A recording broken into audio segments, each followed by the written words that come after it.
with good night's sleep and good breakfast, so morning sessions are usually not so crowded. But I see that the topic is so exciting that quite a big number actually appeared.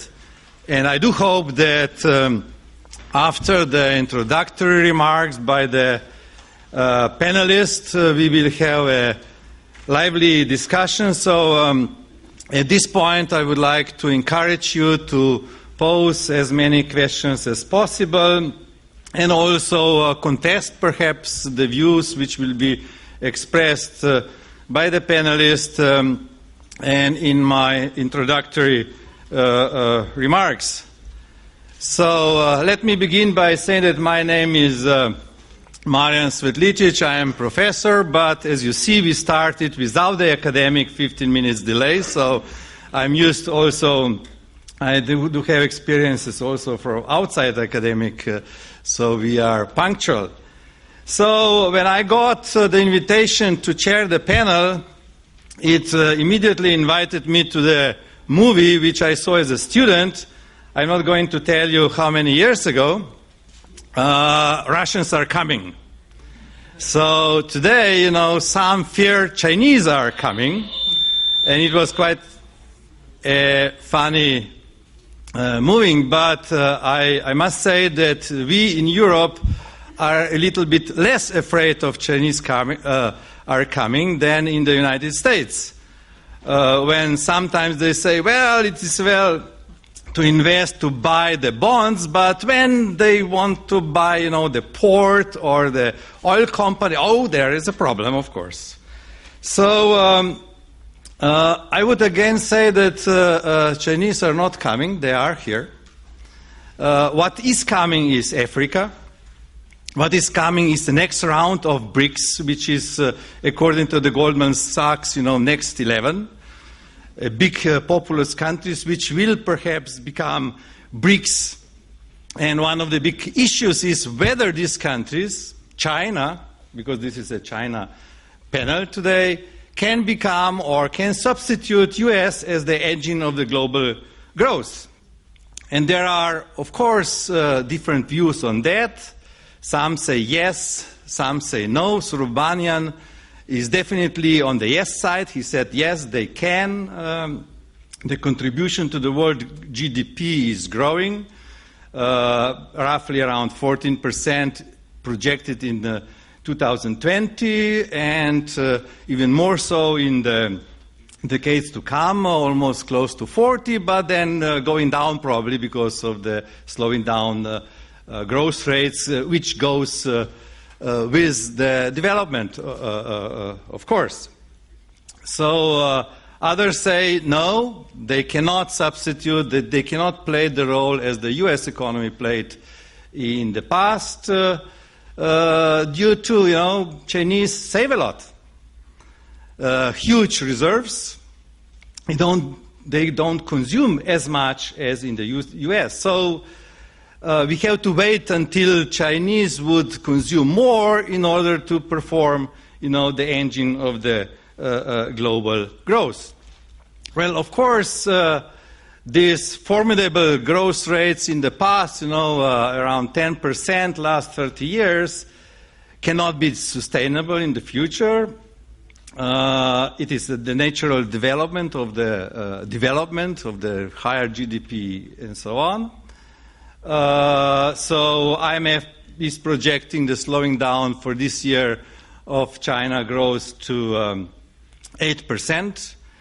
And this is not only the result of the, let's say, market forces. Chinese government is actually working on this to slow down in order to avoid the dangers of the bubbles, different types of bubbles. China is facing also some problems, and I'm sure that they will be indicated, like growing inflation, growing labor cost, of course, the environment is the problem, inequalities, financial bubble a little bit also within China, and so on. So let us try to look into the crystal ball, and I have indicated to the panelists some of the questions which we should discuss.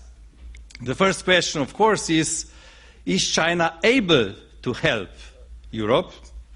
The second one, is China willing to do so? The third one, are there contingencies attached to this kind of help? And one of that is, of course, the position of China in, let's say, international organizations, the voting power in IMF and so on.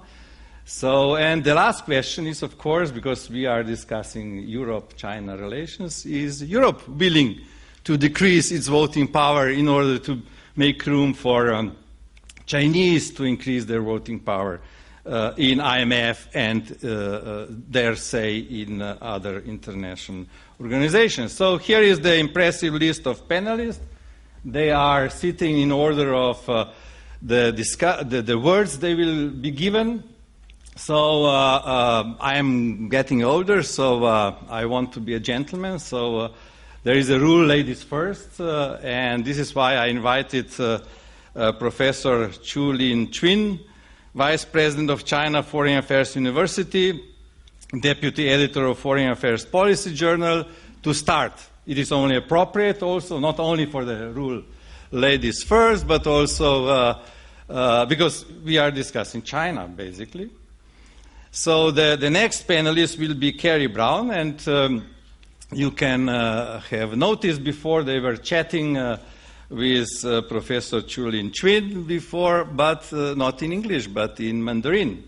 So he is really expert on China, so he will comment on remarks made before and give us his view on the possibilities and perspective of China willing or able to help in the future. The third speaker is Mr. Alejandro Haro. He is Deputy Director General of World Trade Organization. You have heard him speaking already before. He is originally from Chile. And the last speaker, but it's not really the last, but it's very important speaker, is Mr. Jan Muchveit, Chairman of Europe Microsoft Corporation from the Czech Republic and Vice President of Academy of Business and Society. He's very active also in charities and student organizations like ISEC. I have to make a remark on that because when I was a student, I spent a really very, very lovely 1 month in Prague as on an exchange within this ISEC program. It was really a wonderful time. We had drinking beer and so on. So, ni hao, Professor Chu Lin-Chun, Huan Yin Lao Lai Tao, Slovenia. So the word is yours. Thank you very much. I feel very much honored to be invited to be here to this beautiful country and to talk about China. I'm coming all the way from Beijing, not competing with the United States and also replacing the United States in the world. Just to talk about China and to answer the questions the our moderator raised just now. 3 questions. One is if China is able to help, and if China is willing to help, and if China is capable, and how, in what way that China can help. Let me say something about China's economy. Recently, we have seen a lot of speculations and theories going on in the world that China, from the very extremist point of view of China, is going to collapse. Another view, which is mild, that is China is heading for a hard landing. I'm not an economist. I'm a professor of international relations, but let me say something about China's economy from a very broad perspective. Currently, we have some difficulties, I should say, that we have export in a downturn, and also small enterprises, private enterprises having difficulties nowadays. And we also have structural problems, that is imbalance between economy and society, economy and nature. So these are all problems that China is now facing, and also big challenges for future. But I'm quite confident in China's future, and this is a view shared by many Chinese economists, economic scholars. I think that China is expecting another maybe 20 years fast economic growth in at least 7% to 8%. Why I'm saying this? Because there's four reasons. Let me elaborate this one by one. First reason, that China is still in the middle of urbanization. Last year, China's urbanization rate exceeded 50%, exactly 53.1% last year, that Chinese people are living in the cities. Each additional percentage point means how much Chinese people will from the countryside to the cities. That is 10 million Chinese rural citizens or rural residents will move to the cities, which will bring a lot more internal consumptions and investment. By 2030, China will have another 300 million Chinese people will coming to cities. According to the McKinsey research, by 2020, China will have 220 cities with a population of exceeding 1 million. So that will bring a lot more internal demand and also internal investment. This is the one reason. Another reason is that China is still in the process of industrialization. We still have a large space for upgrading industries and also speeding up the development of service sectors for a large share of our economy, and which will bring more internal demand as well, and also much more opportunities for employment.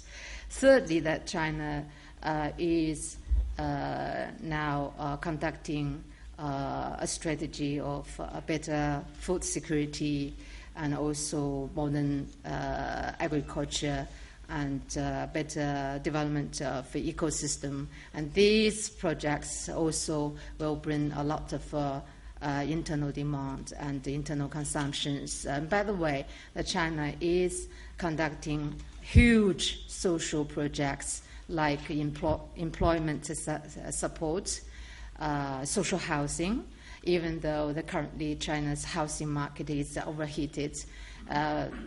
That makes many international analysts believing that China's economy is going to have problems. But from the social housing perspectives, that Chinese government will invest more money for the lower income families to help them to improve their living conditions, and also that China is doing large scale of full coverage of Medicare and large scale of poverty alleviation. And all these social projects will bring a lot more social or internal demand as well as investment. Fourth reason that I'm saying that China will enjoy another 20 years or 10 or 20 years fast development is because we have, as you all know, tradition of saving monies. And we have a large reservoir of people saving. And also we have a large number of foreign exchange currency reserve.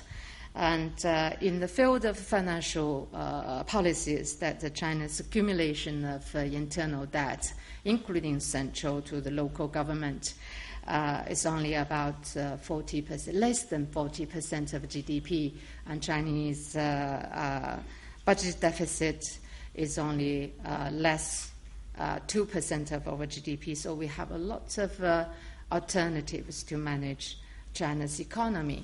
So in a word, that continued industrialization and urbanization and agricultural modernization, push in a balanced way are the necessary paths for China's modernization, and they are also very much strategic moves to ensure the shift of growth model, structural adjustment, and also large domestic demand. And these projects and urbanization and industrialization, we hope China maintain fairly long-term rapid economic development. So I really feel that China is very much confident in our economy, and we are pretty optimistic about the current situation and future development. This is the first point I would like to make. Second point is about how that China, if China is willing, and how China is willing to help Europe. This is out of question. I think this is out of question. China is very much willing to provide help for boosting European economy, since Europe is the largest trade partner of China, and also Europe is largest tech provider for China. A strong Europe is very much in China's interest, especially from the perspective of the international system. Given such great importance attached to Europe, Chinese government, I think, reiterated many times to support Europe, also to deal with these tight issues, and China is confident in Euro. The Prime Minister Wen Jiabao expressed this idea many times, and we are confident in European economy. China supports the EU to strengthen physical disciplines and hope that the European could continue to deliver clear, powerful, and also positive message to the outside world. And I think China has been doing something for helping Europe. One thing that China has purchased euro bonds, and also that we have injected resources to IMF twice. The first time $50 billion and second time $43 billion US in recent times. And China is ready to contribute to the European financial stability, facilitate European stability mechanism. I think also that China can help Europe through increasing trade and investment in Europe. In the 5 years from now, including this year, China will import $10 trillion worth of goods, and its annual outbound investment is projected to top $100 billion US. And last year, I remember that China's investment in Europe is only about $10 billion US. So there's still large space for Europe to take opportunity to seize this opportunity, and this is an invaluable opportunity for Europe business and also for Southeastern European countries. At the recent summit meeting between China and the EU, that is 14th summit meeting of the EU China, our Prime Minister Wen Jiabao made proposals to EU in 5 areas, including expanding mutual investments. Secondly, it's promoting balanced and sustainable development of bilateral trade, and also strengthening cooperation in R&D and innovation, and also deepening cooperation in energy and the environmental fields. Finally, put forward of a partnership on urbanization. And I think these are all new growth areas that China proposed to Europe to work together to promote our economy, and especially European economy. Recently, China had paid a lot of attention to addressing the concerns of European business in China, and expects that European side will do more or take steps to facilitate and assist China's investors in Europe. I hope, because the format of this panel is that we have to raise a question at the end of our remark. I would like to raise a question to all of you, especially our European Parliament colleagues, that if Europe is ready to receive Chinese investment, if Europe can curb the temptation not to politicize, not to securitize Chinese investment, and curb the temptation not to conduct protectionism. That's all. Thank you very much indeed.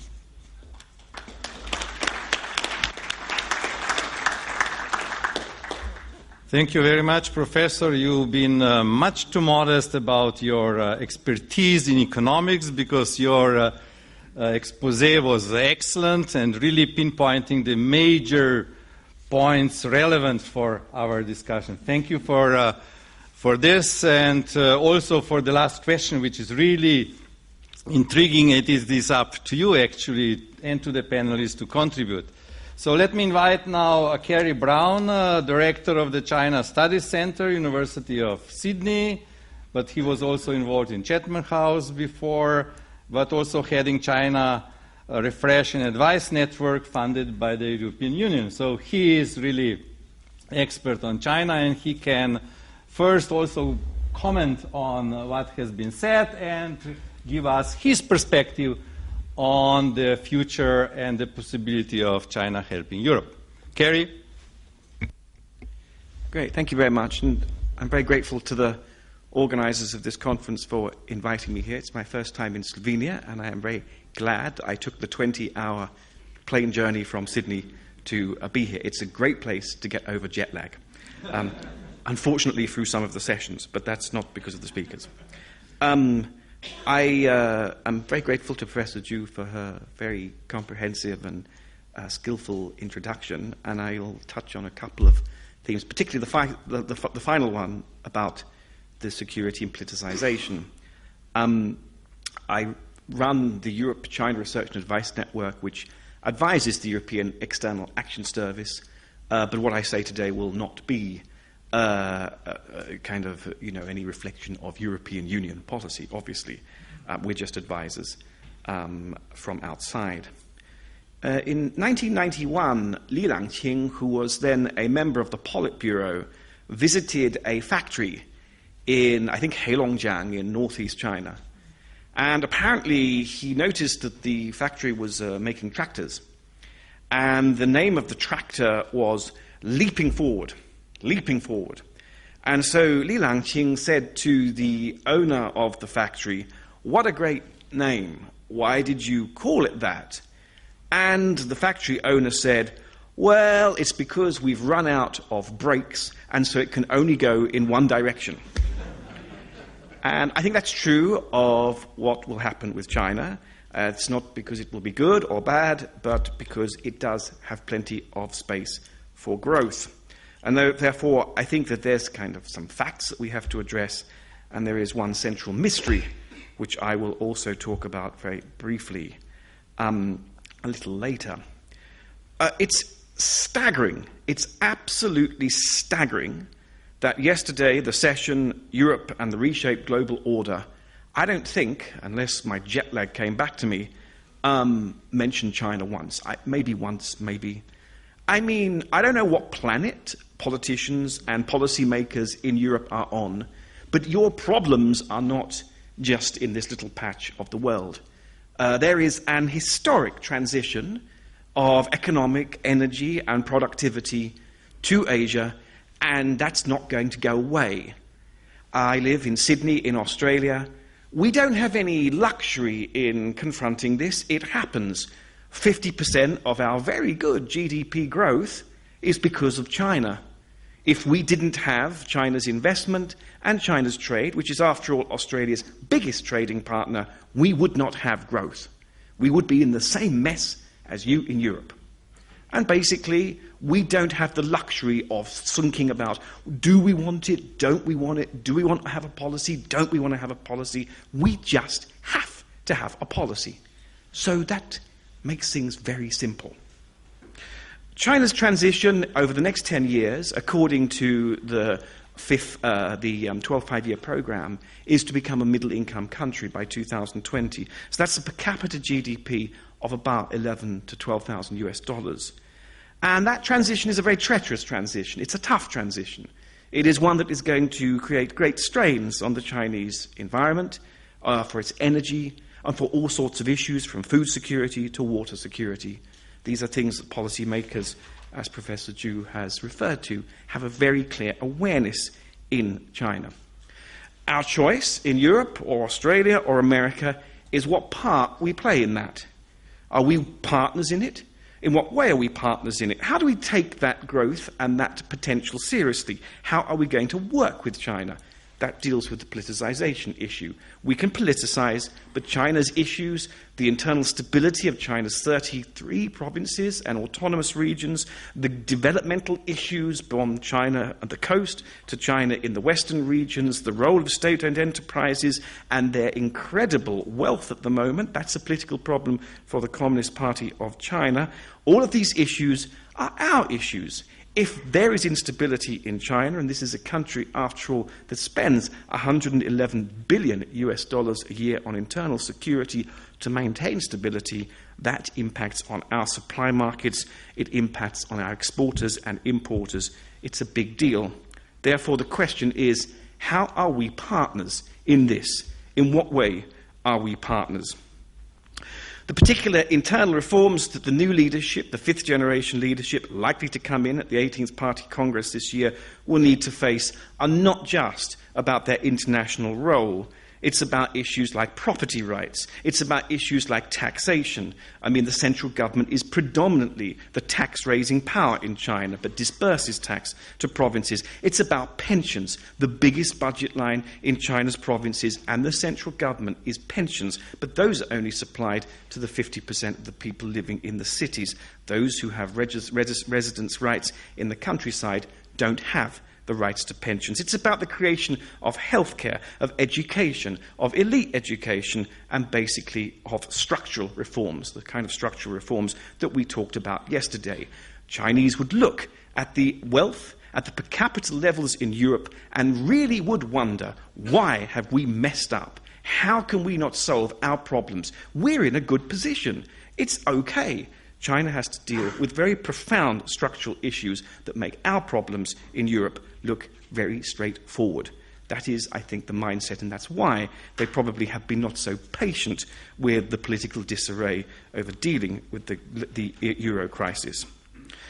And therefore, I suppose the central message that I would say about this is we can't fix our problems, we can't really think about our problems coherently without China being part of that thinking, and vice versa.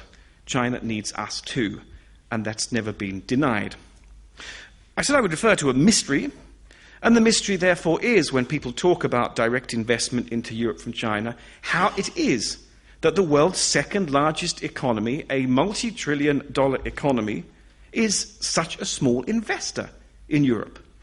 I mean, it's not that the Chinese are coming in great squads. I think the front of The Economist, that Bible of neoliberal scaremongering, kind of said recently, Huawei are coming, the Chinese are coming, they're going to take over Africa, they're going to take over Europe. This is really, at the moment, rubbish. I mean, China is a very small investor. In 2007, when the Chinese Investment Corporation, the Zhongtou, was set up, the idea was that, this would be a big, big amount of investment. But as of today, in fact, it is very small amounts, tiny amounts. The Chinese purchase of Volvo in 2010, I think, was 1.6 billion. This is the sort of deal that a pretty mid-ranked bank would do every day in Europe, a tiny amount, and yet it got a great deal of coverage. In fact, of the stock of external investment, according to UNCTAD, whole global investment, China is only 1%. This is actually tiny. It's not that China is suddenly becoming a very prominent outward investor. In fact, it's tiny, and that's a mystery. That's a structural imbalance. One of the issues, I suppose, there's an issue for us and there's an issue for China, which is the final thing that I'll talk about.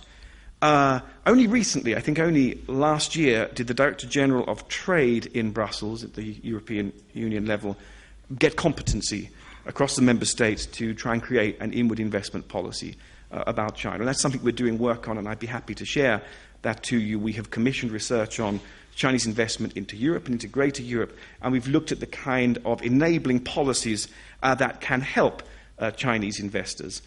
But if we look, in fact, at the structural issues, we go back to the gates of Beijing and of what happens there.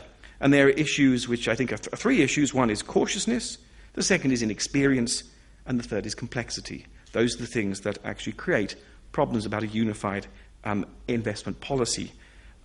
Cautiousness, because certainly the Chinese government have been very, very cautious outward investors. And 90%, at least at the end of last year, of Chinese overseas investment was state money and was from Beijing. Some provinces do invest, Yunnan actually in Australia. I think there are some links with some European areas for other provinces, but it's predominantly state money. Non-state actors are very, very minor in this. There is a big, big cautiousness. In fact, in 2007 and 2008, when there were opportunities for Chinese investment into Blackstone and I think Morgan Stanley, the criticism in China, because the prices for these assets fell, was very, very intense. The second is inexperienced. China has only really been an outward deployer of capital for a very short time. There isn't a great stock of knowledge. There's not a great deal of stock of knowledge of investing in Africa and the Middle East, Latin America, and also in Europe and in North America. It has been very politicized. It has become an extremely contentious issue. The investments in the energy sector in the United States in 2005 caused big, big arguments, and there's probably some kind of fear that there will be the same sort of exposure and the same kind of blocking off here. And Huawei, the telecoms company I referred to earlier, is a great example of that. But finally, there is complexity. The issue really is that Chinese outward investment is not driven by a single source. We say it's state money, but there are many different agents of the State Administration for Foreign Exchange, which has control, as Professor Zhu will maybe be able to talk about, of the kind of foreign exchange, the 3.5 trillion US dollars, some of which has been used to buy amounts in listed companies in the West. There's also the Chinese Investment Corporation. There's also a Chinese pension fund. There's a social security fund. There are all sorts of actors. There are actors at the state company level, like energy companies, the three big energy companies. There are also some non-state actors. It's complicated. And in fact, although there have been attempts to create a unified outward investment policy by the Chinese government, the Ministry of Foreign Commerce, and others, the National Development Reform Commission, I mean, this is not so easy. So while we have had problems creating an inward investment policy that is consistent, that's reflected in the complexity abroad in China. Finally thing, I guess, is we have no option but to engage with this process. I mean, we can't really treat it as a luxury. I cannot see an easy way of getting growth from inward investment, job creation, except from those economies, predominantly China, up to an extent India, and other developing economies that are in the place and have the desire and the strategic need to outwardly invest. There are many drivers of outward Chinese investment: acquiring intellectual property, servicing markets for their exports, all sorts of things. But you know, the imperative is very strong. It's absolutely obvious, and therefore our question is: do we want to be there as this happens? Do we want to engage with this? Or do we just want to carp and argue and completely miss the point? Our political leaders in Europe have been world-class in one area: making excuses. This, they would win gold medal after gold medal in any kind of Olympic. They have been amazing at making excuses. And I think it's imperative on all of us to embarrass and humiliate and make these politicians finally wake up and do what is patently obvious and should have been done many years ago. Thank you.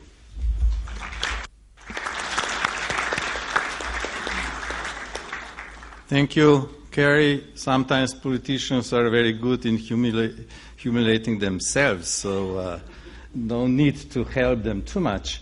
Okay, we heard now two views.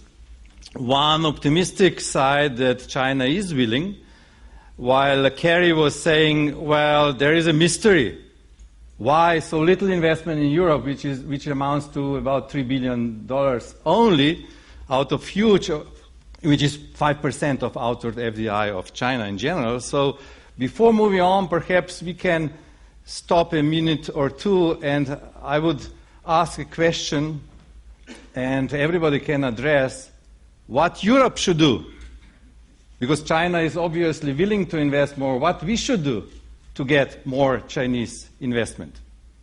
Kerry, perhaps you can start, or because you wrote an article on Chinese FDI. Yeah, I mean, the unified policy is helpful.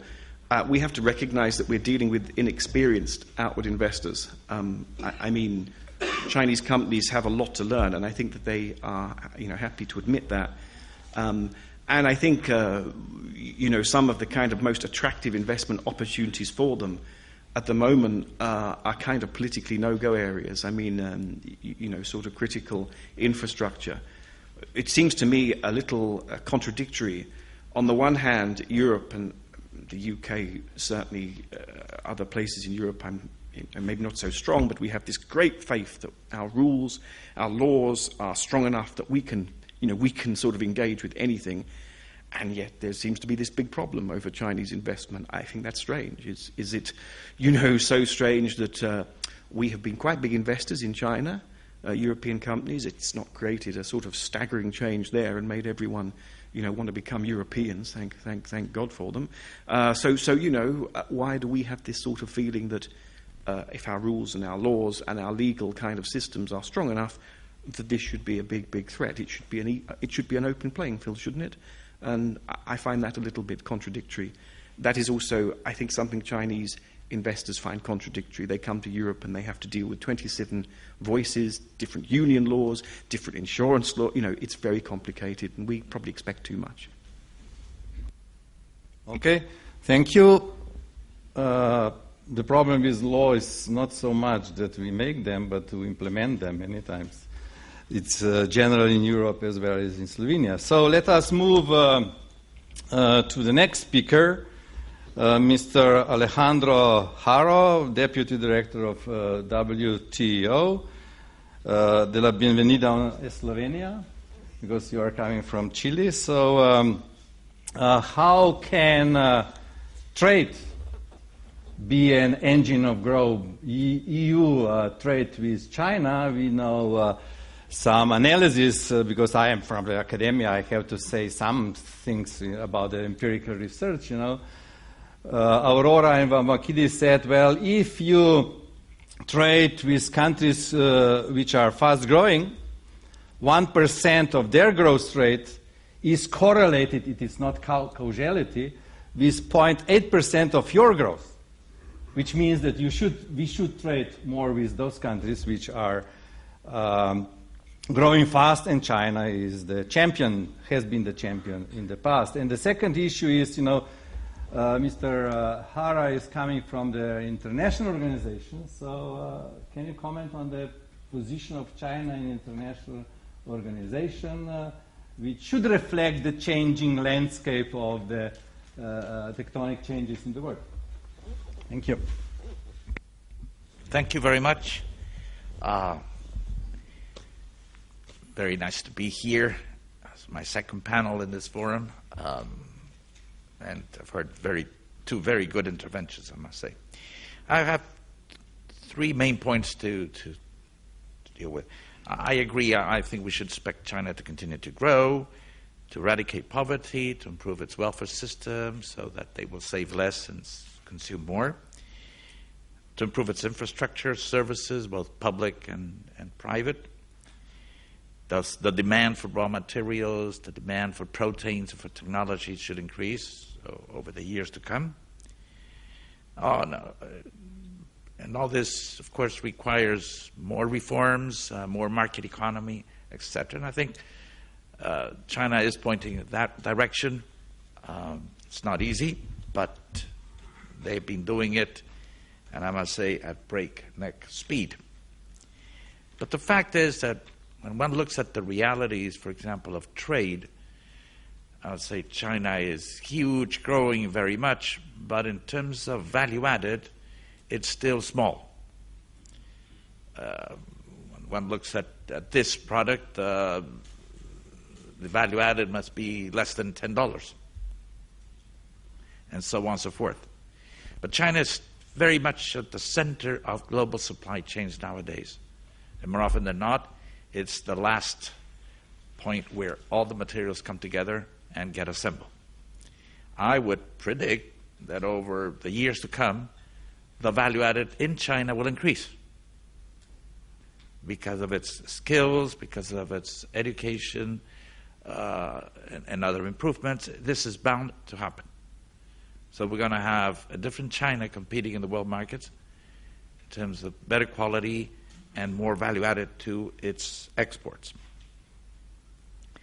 And I think that that is important in terms of providing signals to the market, because that's what investors are looking at, how these things are changing and whether you have new opportunities to pursue in China or with China. My second point is about investment, and to use the question, will China help Europe? It's not only with regards to China, this has also happened with Gulf countries and with India investors, that when they try to, in certain cases, come to Europe or to go across the Atlantic to invest, they are refused, they're rejected, sometimes for reasons dealing with security, national security, but it is a discrimination. And in my conversations with Chinese investors, this has come across very well. Some of them, big companies, have said trying to invest in this sector in the United States is a nightmare. Okay? And in Europe, sometimes it has happened as well that there's this discrimination against Chinese investors, just because they are Chinese, or because there might be a suspicion that it is a state-owned company, or that it's somehow there is some control, etc. And I would say, why would you go through the trouble if maybe the opportunities are not that good at this point in time in Europe? Maybe the better opportunities elsewhere, in Latin America or in Africa, when you run the risk of being discriminated. So my first point is, what does Europe have to do? I think that Europe, as well as the United States and others, have to come to terms that we need better rules and disciplines on investment, which we don't have today, to ensure others who now have the capital that they will be treated in a non-discriminatory way. My next point along the same line is about trade. When China acceded to the WTO the year 2001, China had to accept certain conditions and terms of accession which are singular, which only China has. These are obligations that China and no other member has. China resents this. They don't like to be discriminated. They don't like to be singularized. No country likes. And China, and I think the rest of the world, has a price to pay for this, because at the end of the day, you want their cooperation now because they're big, but China says, some countries still don't give me the market economy status, for example, amongst other things. So treat me with respect and dignity, and maybe we can talk.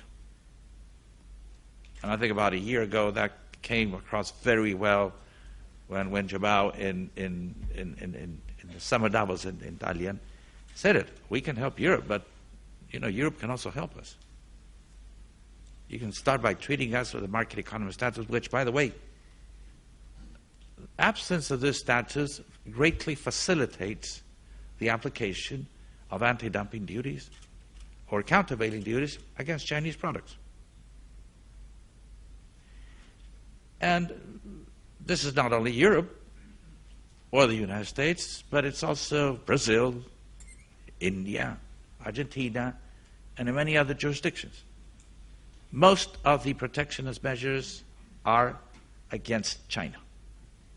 It's the victim number one of trade restrictive measures. Now, I know that the rules that we have on these measures are there. They can be improved and should be improved. But I know also from the case law, as these measures sometimes get challenged, that they are applied in a way in which sometimes it's abusive. These lead China sometimes to seek to retaliate against other countries by applying themselves these trade remedies against imports from the United States, from Europe, from elsewhere. It's dangerous, but again, you want cooperation, you want them to help. I think you're not treating them well. We're doing big things in terms of the green economy and big challenges ahead. When China gets competitive in solar panels, what happens? Europe goes and initiates an investigation to apply anti-dumping duties or countervailing duties against Chinese solar panels. Well, okay, but they became competitive, so you have to come to terms that this is a market economy and you have to play the rules. And I think that's a fundamental message that Chinese leadership has been giving over the last years, giving to the West a very good lesson in terms of market economy and what they should do. I think Europe and others should be faithful to their own values and principles and play the rules of the game. My last point is about international organizations. I would not answer for others like the World Bank or the IMF. They have a voting system which is weighted and so on, and it stands to reason that things will have to change over time to reflect the economic realities. Fortunately, the WTO, we operate by consensus. We never vote. Nominally speaking, every country has a vote, but it requires the consensus of all. But there's been a big shift in our protracted negotiations of the Doha round over the last 11, 12 years. Whilst at the beginning, as it had been traditional in the system, you had 4 central actors, which we called the Quad, the United States, the EU, Japan and Canada. Japan and Canada soon found themselves very much on the defensive because in these negotiations a big agriculture reform was required, and they were not willing to be seen to be too aggressive in domains of their interest, because the price they would have to pay on agriculture would not be politically easy for them to do. And in politics, like in physics, they hate vacuums. So this vacuum was soon filled by Brazil, India, and China. So today, the central powers of trade in the world, of trade negotiations, etc., are these big. We call it the Group of 5. And China is there, and a very constructive partner, by the way. Defending its interests like any country would do, but always trying to find solutions to problems and not taking extreme attitudes. It's very amazing what they have done and how they contributed to the system and to make progress, even though it has not been possible to conclude the round. Thank you.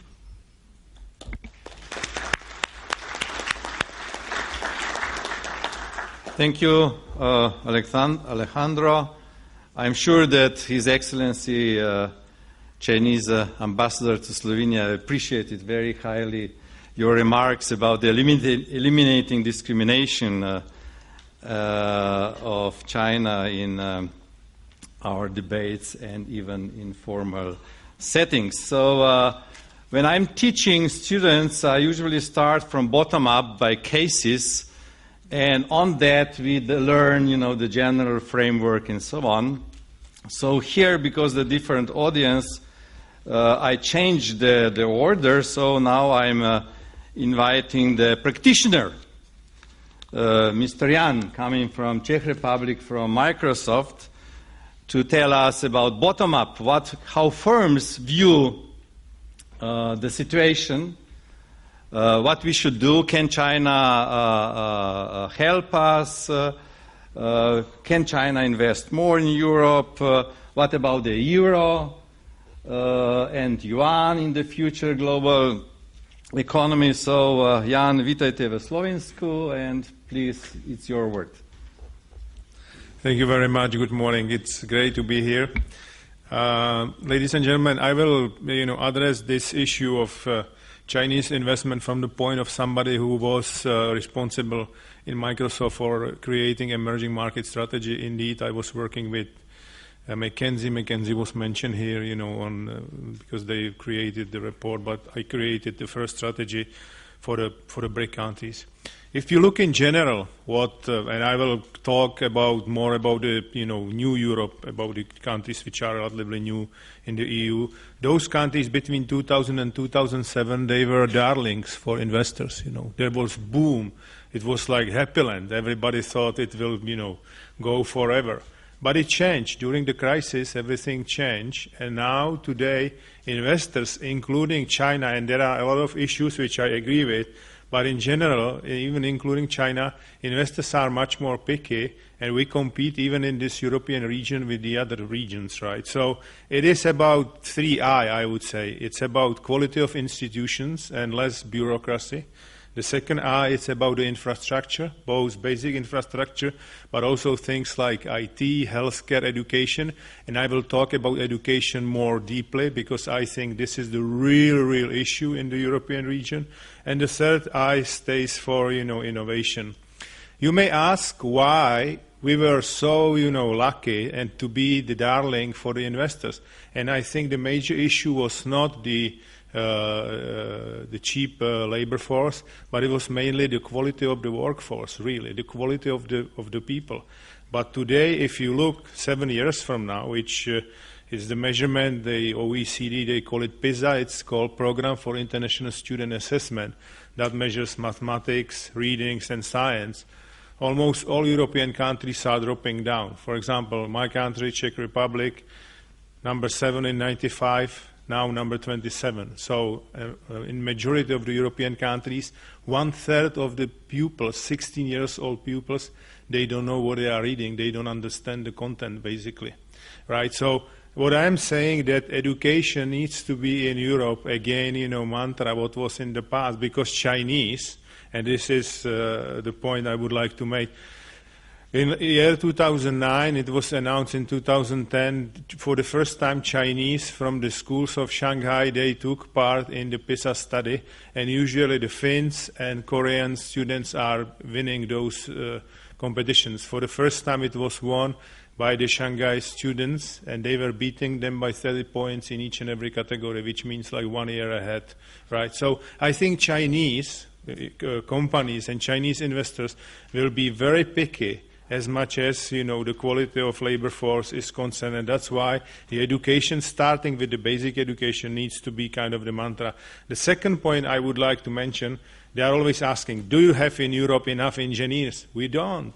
We don't have enough engineers anymore, right? It's about the STEM education, science, technology, and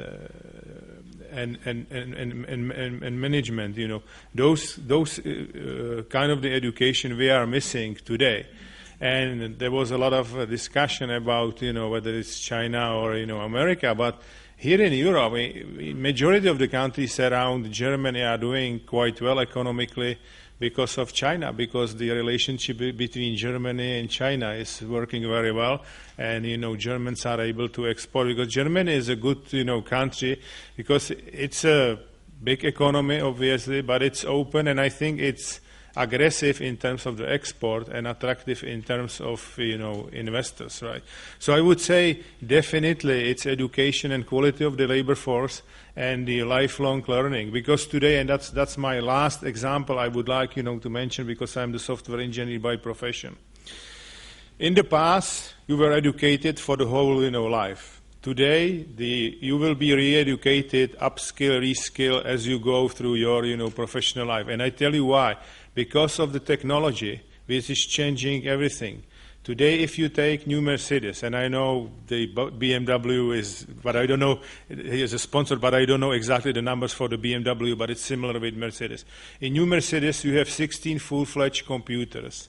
And it's 60% of the budget for that product is software. So it's no more hardware product, it's a software product. And if you stay in that, pyramid of the skills on the top, whether you are a software engineer or designer, or at the bottom, the guy who is working on the service, you need to move up with your, skills. And that's why I think the workforce, education and skills are super important, and especially Chinese, because my belief is the Chinese education is getting better and better, both like universities and the basic and secondary education. They will be very picky where to invest and looking very much into the quality of the labor force. Thank you very much.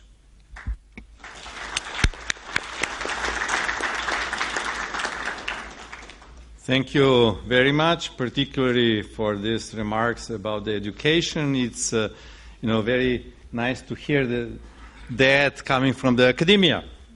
Okay, now we have a lot of food for thought with the wonderful presentation of the panelists. So now I'm giving floor to you. There are mics around here, and the first question is already first row.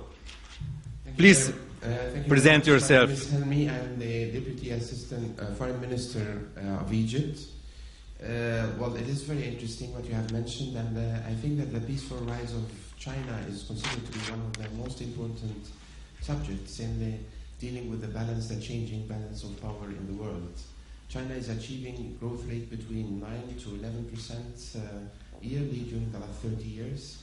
They have the biggest foreign reserves, equivalent to $2.8 trillion, I think. They have the biggest experience in poverty eradication. They were successful in eradicating the poverty of 400 million, one-third of their population. And they have introduced a new capitalist system, which is state capitalism.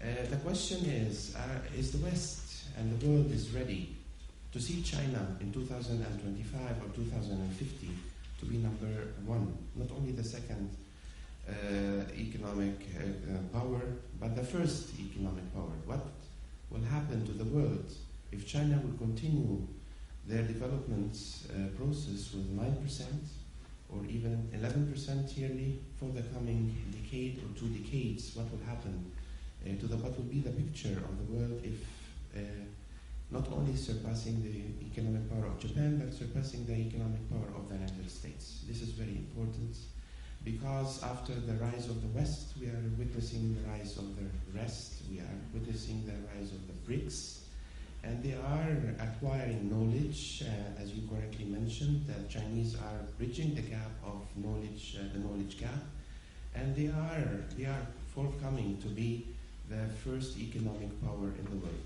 Thank you very much. Okay, thank you very much for the question. Who is going to address the question? Are we going to have, after Pax Britannica and Pax Americana, Pax China? Well, we'll first answer this question and then collect other questions, please. Who is willing to? Yeah, I think you are right. If you take total GDP, you are right. If you take GDP per capita, it will not be there yet, right? We need to look at that, measurement. The other one, which we didn't mention here, and that's the issue of, demography. China will have an issue of demography, right? And Chinese are aware of that and are working very hard on that. So there are not only positive things, but there are also challenges. But the thing is that Chinese government is working very hard on those things. I mean, comparing demography is ticking bomb in Europe, nobody really cares about demography. in Europe. I mean, maybe I am exaggerating a little bit. But Chinese, their demographic, wave, it will come, later than European one. But they are taking care of that today already, I think it's done in a very planned way. Okay, thank you. Jan, according to Goldman Sachs, China is going to assume in 2050, even in per capita income, 13th place in the world, which is about 50% of the US GDP at that time. So it's even improving the position in terms of per capita. And I always show to my students like this, if a country is growing 10%, that means, 10% thicker wallets. So they buy more. It's not equally distributed among the population, but still, it's an illustration. Okay, anybody wants to comment on that? Carrie, perhaps? No? I'm still looking at your wallet. It looks a very thick wallet. The life of academics in Slovenia is obviously not bad. Huh? Not bad. I made the wrong choice to go to Sydney. I mean, the developmental challenges that China has are very great, though. So in per capita terms, it's 100. I think, according to the IMF, it's 100. So Wen Jiabao has always been saying, collectively China is wealthy, but it's a rich poor country. This is the big contradiction.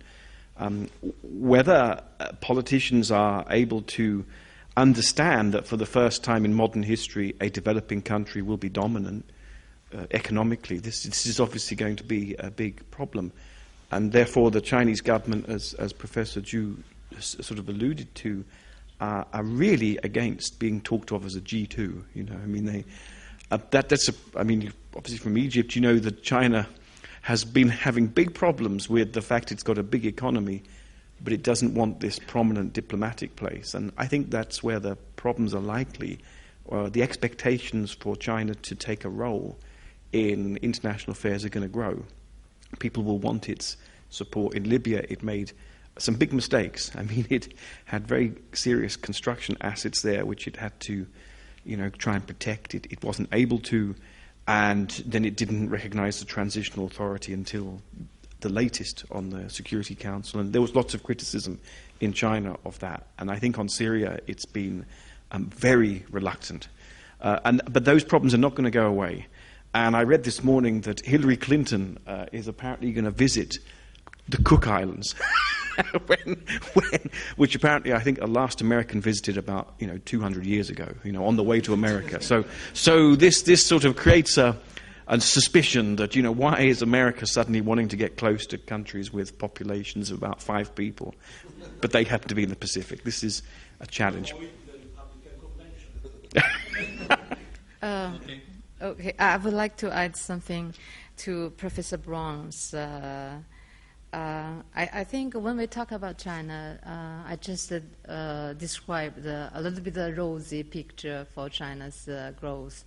But we have to remember, on the other hand, that China is still a developing country with 128 million Chinese people still living a life of $1 a day. This is the reality in China. So when we talk about China, we always keep saying that China has 2 faces. One face that is becoming a little bit rich, especially you visit Beijing, Shanghai, Guangzhou, these big cities, and the people are enjoying very much good life. But if you go to the countryside, especially the western part of China, Guizhou and some other areas, you see very poor people there. So Chinese government, especially this administration, has tried very hard to address this imbalanced problem. That's why that we have this 12th five-year plan, and the main target of this 12th five-year plan is going to redress these problems of imbalanced development between economy and society, between regions, between the rich and the poor. So you have to have the whole picture of China. Otherwise, you will have perception of China. Thank you very much. I have two questions. Giorgio, here. Oh, yeah, okay. Just you've got a mic, so. Zach Dakota from Armitage International in the U.S. Professor Zhu, I thought you gave a very balanced presentation of China's challenges and successes, and I really appreciate your question at the end of the politicization and securitization of China moving forward. A cogent factor, I think, in that regard would be one more aspect, and that's the democratization and how that would affect those two areas. And so I pose that question to you. And to the other panelists, my question would be, can China become a great power that we've been speaking about without democratization?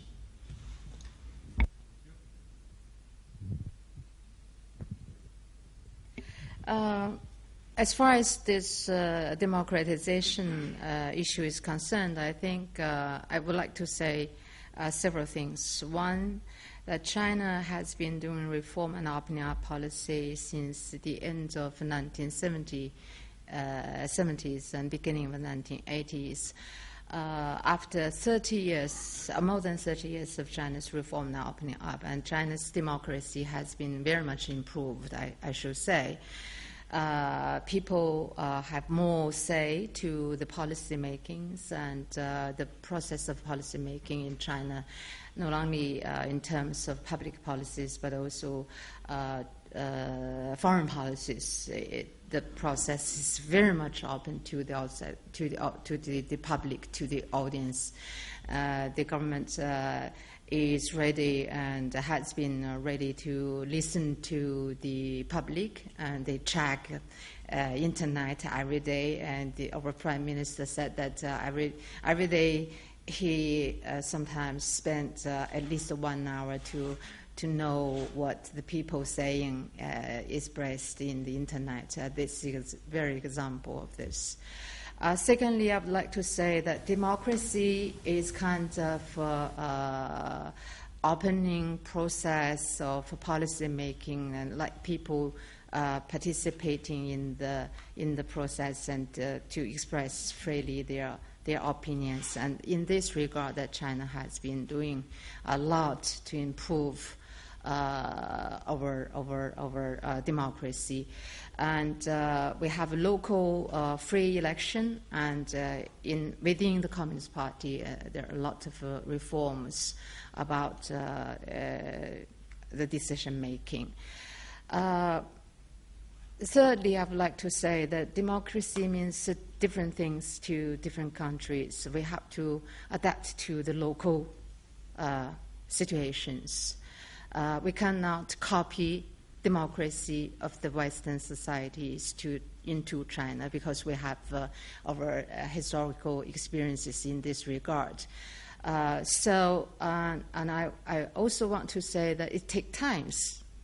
It takes a long time for democracy. We have to be patient.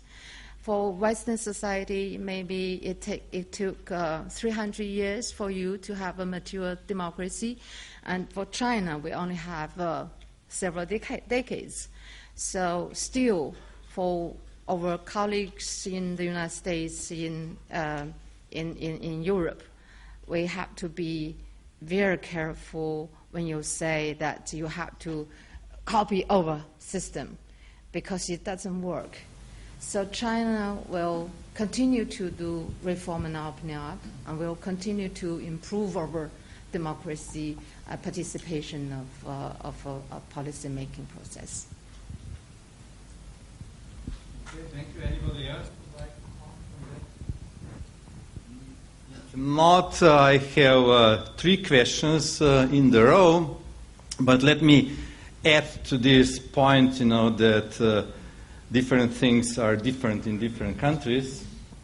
And let me quote Deputy Governor of People's Bank of China, Dalian, in May 2004, when there was a debate about the exchange rate. And he said, "I have listened to both sides of this debate. I think those who call for a fixed exchange rate are right in the short run. Those who call for a floating exchange rate are right in the long run. How long is the short run, you ask? You must understand. China is 8,000 years old. So when I say short run, it could be 100 years. So next question, please. Mike over there. Okay. Giorgio. So, thank you. Professor Zhu has been very clear in focusing the main, in a perfect way, by the way, the main, say, point of reference to know China today. And since yesterday, I'm listening to a lamenting of the euro that is going on. Also, you, Maria, lamenting what? The disease comes from the United States. 10 years of wrong wars has collapsed the financial system of the USA. We are trying to help. We gave blood for 5 years. That's why we are suffering. But the reason of the crisis is not Europe. So we are now, after Europe, having a crisis in Asia. Japan, first of all. China, a little bit following, tracing Japan. But this is not. It was marginal. To tell you the psychology, the visit of Chancellor Merkel in China has been hidden in the European newspaper. This visit is crucial because the few foreign investment of China and Europe are all in the high technology sector. Airbus is producing Chengdu, the last version of the 320 now. And part of the automatic factories of China are made with Swedish, German, Italian robotization system. While the value added, you said very well, my dear friend from Chile. I'm the consul of Chile in Venice, by the way. Welcome. So you said very well, value added. So don't look at the raw figure, because the raw figure are fake figures. Go to the substance of the relation between China and Europe. Substance is quite good. You want the data? Europol is the police of Europe. They say the best foreigners in Europe are Chinese. No any problem, only rule, no trafficking or whatever could be with other countries. So now I come to two main questions. First question, technology is that from outside. Obviously Volvo belongs to China. The second airport of Hamburg belongs to China. And Airbus is building in China. China did a first space launch that was perfect, with 5 days permanence around of the crew.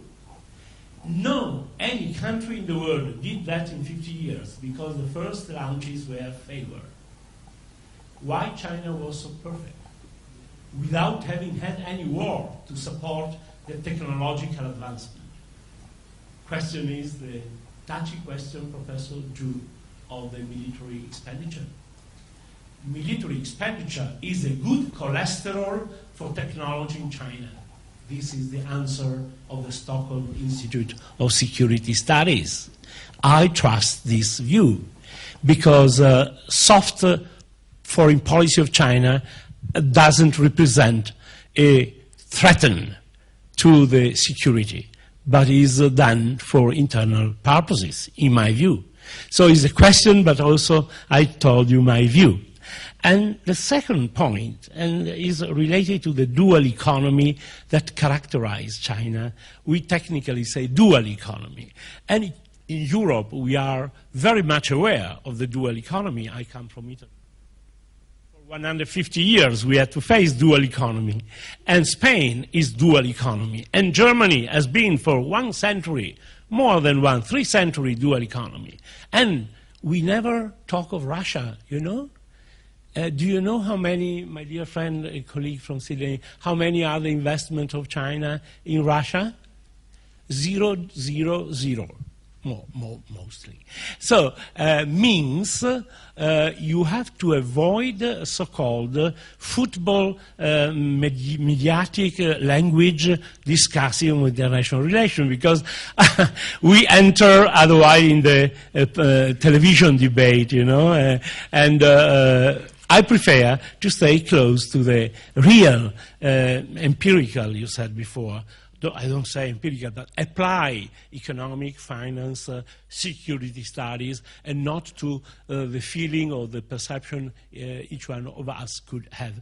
And so with these two questions about the technology and relation with the foreign direct investment plus the military expenditure, that is one of the crucial topic, touchy topic in the discussion around the world, on credibility or not. I say also, to comfort everybody, Hillary Clinton was in the Pacific Islands, not to listen to the convention of the Republican Party at home. Thank you. Thank you, Georgia. Your word, Professor. As far as Chinese military expenditure is concerned, I would like to say these things. One is that military modernization is one part of China's modernization. You cannot see that China's modernization in industrial world, in industries, agriculture, and other part of the Chinese fields without China's enhancement of military modernization. This is the one point I would like to make. Second point, that China has been conducting defensive policy for China's defense. And China's military expenditure is mainly goes to, as you said, that updating of technology and especially enhancing the military men's salaries and so on and so forth. Finally, I would like to say that if you look at the current situation in East Asia, we have a lot of troubles. We have a lot of security concerns. I don't want to deny that. You see many military exercises going on around China periphery, and we also have this Taiwan issue, which without solved. So China has vast land of huge land, and also the bordering areas. So China should be enhancing over military, and this is a very natural thing, I think. Okay. Thank you very much. Anybody else from the panel would like to address this? If no, next question, Mr. Golob. Thank you. Thank you, Professor. So I'm Blaž Golob from Slovenia. So I'm running a center for Southeast Europe for e-governance. And let me add a little thought into the debates, and then I have a question. First of all, let me say that some of the predictions that were for the consequences of China entering some of the areas were completely wrong, meaning predictions, Western predictions, so-called. For example, in South Sudan, it was predicted that new war will start immediately. But what we face now, we face that after the visit of the president of South Sudan to China, actually war didn't happen. So far, it is a peace there. Why? Because it is in China's interest to have peace in Africa in order to maintain investments. So what does it mean? I would like to put this forward, that China could be also a very important factor for maintaining peace in the world, because it's completely new phenomenon how a dispute was so far solved. I would put so far solved. Second, thanks that Germany was mentioned, because Angela Merkel is today with the 3 Airbuses in China, and only in first day 5 billion euros deals were signed. Only in first day. And European media didn't report a lot about it, zero. Thanks to Delo magazine, it was reported, it was an article about it. Slovenian magazine, okay. So we learn Slovenian. No. So that's an important, very important factor. Now I would go further and say, yes, Europe. And what is Europe? Europe is, there are countries, there are institutions, there is EU, and there is the Council of Europe. So it's very, very varied. And thanks for that. I'm an optimist, and I see a bright future that it will go to the right way, also Europe. Now I have a question for Professor, both Zhu from China and for Professor Carey. First, you mentioned futures before. And let me ask you about the foresight of future studies, because we talk about knowledge economy development, innovation. How is the path towards this inclusive, participatory, futures-oriented way of designing backbone for policy making in China? What's this grow? And second, how you see as in Australia, because foresight is something that you look towards the future and do acts towards that, how you see this further development. And in Europe, we really, some of the areas we watch also and we learn from you. Thanks for your answer. Okay, direct question, please, Professor. It's about foresights in China, whether there are studies on that and implication of these foresights. Future-looking studies, I mean, the scenarios in the future and so on. Carrie, perhaps can you start with and then... No, we working before for Chatham House, a think tank, we are part of the entertainment sector. And so we like to deal with the future. It's always more entertaining than the past. The World Bank did a project with China 2030, is that right? I think, so that's the document. It's a great document. It was published earlier this year. With a Chinese academic and the World Bank, and you know, it looks at China 2030, and it's a very document rich in data. Yeah, and it's a very, I mean, it's really worth looking. So that's the answer. And on the on Australia, I mean, I'm not in Australia. I mean, I think there's Australians here, but I mean, you know, I'm happy to speak globally, and you know, I think the thing is that you find a lot of Chinese investment in Australia in resources, and that's fine. I mean, that's not going to go on forever. So you have to look at where your competitive advantage in the future will be, and that will almost certainly be in human capital. I mean, you know, 50 educationists were asked, 50 specialists were asked, I think 5 or 6 years ago, what they think the world's biggest challenges will be in the next sort of half century. I think within 20 years, they were talking about food security, energy. But in 50 years, it's almost all of them. I think all of them actually said education. I mean, this is the creation, which the Chinese in their 5-year program talk about, of a kind of higher value-added economy. On the gentleman's comments, I actually, there's a crisis of statistics. I mean, we can get empirical. The problem is we have a choice. Statistics are issued by UNCTAD and also by the Ministry of Foreign Commerce in Beijing. Every year they issue an investment report, and that's got data. Part of the problem is the classification of outward investment data. It's different. I mean, China puts Russia in the European figure. And so, you know, this inflates the amount. And, you know, there's all sorts of differences in how it kind of actually defines outward investment, and that's a big debate. I mean, economists can, you know. But the point is that there is a problem with data in China, and there's a problem with how provinces get data. There's a problem with how they, I mean, this is a big debate. It's an open debate, and the central government is very concerned about it, because as they make more and more sophisticated policy decisions, they're going to need good data, and that's sometimes lacking. And we found that in the very big debates over government debt at provincial level recently. We found it in all sorts of areas. So in fact, data, assessment of data, gathering of data is an area we can really work together. You said about and finally you said about the EU views of China.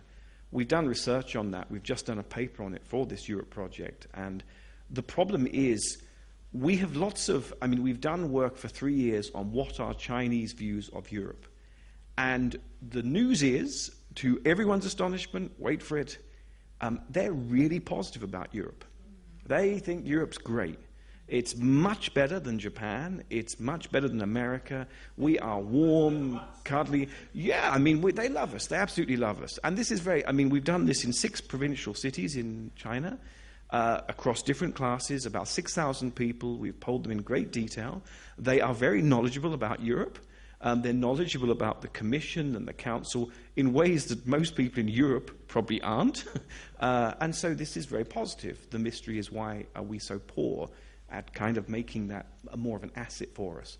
If we look at European views of China, in 2008 they were broadly positive.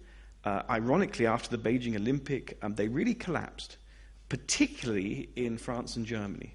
A little bit in the UK, but then, I don't think Stalin called us the world's slice race for nothing. We managed to sort of, keep very good ideas about China, so we didn't have a big collapse. But in fact, in 2010, 2011, slight increases. Germany better than France. France, from public surveys by Eurobarometer and I think Europol and Pew Research, they're quite consistent. Negative views and kind of fearful and the China threat. And so I think that just shows us that across Europe, views of China are complex. They've always been complex. They are complex now. And for European politicians to try and craft a more persuasive narrative of what China is for us, that's very, very challenging. And finally, that's not helped by the fact that China's leadership at the moment, apart from Wen Jiabao probably, Hu Jintao is probably the world's worst communicator. He's a man with only one official joke on Wikipedia, which he said in 2002 when an American senator asked him how at the age of 65 he had such great black hair, and he said, "I will tell you the factory where I got it from." That's a Hu Jintao joke, official on Wikipedia.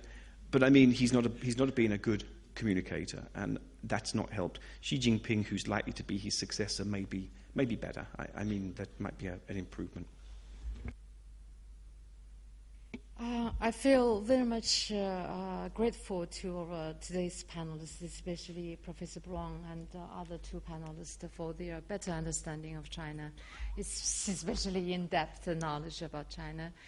Envisioning the future of China, I would like to say that the Chinese policy is very much consistent because we have this 5-year plan strategy. Since 1955, China began the first 5-year plan, and then up until now, this year is the first year for 12 5-year plan. So China's development is very much in a consistent way. We always envision our future, to plan our future, and in all kinds of ways. Secondly, I would like to say that development is still China's focus. Development is still China's first priority because, as I mentioned, that China still has a long way to go to be a quite modernized country, and we still have a large number of Chinese people still living in a very poor condition. So economic development is still a fundamental task for Chinese government for many long years. In order to develop, China needs a favorable international situation. So we would like to see a peaceful, cooperative international environment. We would like to see a stable and quite positive development of shaping of international order. We would like to maintain a better relationship with all major powers, including the United States, Europe, and other powers in the world. Also, we would like to play an important role in developing countries. That's why, as Professor Brown said, that the Chinese hold very positive perception of Europe. Even though there are ups and downs, but the perception of Chinese, of Europe, still maintaining a positive perception. I know that in Europe that Chinese image is in a downturn because a lot of concerns and uncertainties of European people feel in today's globalized world. But in China, we hope that Europe can play a very important role in the world, especially strong euro and strong further integration of the European Union is very much in China's interest. So we will have a balanced international system in which that China can develop ourselves. Okay, thank you. So we are now already competing with the coffee, which is not a good thing and an unfair competition. The organizers asked me to round up with some summary remarks, but I would be, let's say, very brief. First remark is following the now discussion. Don't mess it. I mean, the optimistic and very nice perception of Europe in China. This is my first message. The second one, there is no choice. It was a kind of common ground of all the panelists and the commentator from the public that there is no choice but to enhance cooperation with China. And predominantly there were an optimistic view on that, on China development and on cooperation with Europe. If I paraphrase Angel Gurria slogan, which is already some months old, go green, go structural, grow social, I would see, in addition to that, we can say go multicultural, go rapid, because in Europe and in Slovenia we are always too late, which costs money, and let's learn Mandarin. And my last remark is about friends. If we want to enhance friendly relations, we should remember that friends do not scrutinize each other. Thank you.